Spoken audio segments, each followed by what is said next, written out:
Égalité parfaite entre Barack Obama et Mitt Romney à Dixville Notch, petit hameau du nord-est des États-Unis qui ouvre traditionnellement le bal de la présidentielle depuis 1960.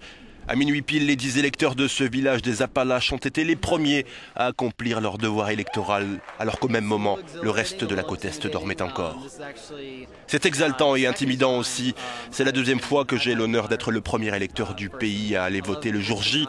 J'aime cette tradition de Dixville Notch. On est une sorte de microcosme. J'espère que c'est une source d'inspiration pour les gens de voir le processus électoral ici et que ça montre aussi l'importance de se rendre à l'isoloir pour faire entendre sa voix.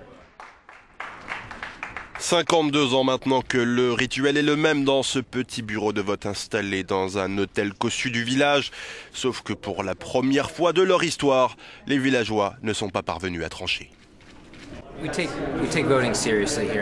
Ici, dans le New Hampshire, et en particulier à Dixville Notch, on prend très au sérieux le fait d'être les premiers à voter.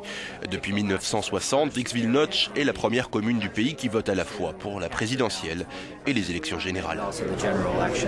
5 voix pour Obama et 5 autres pour Romney, résultat plutôt évocateur même si c'est le président sortant qui l'emporte à Hearts Location, autre village situé plus au sud qui avait été le premier du pays à instaurer cette tradition du vote à minuit.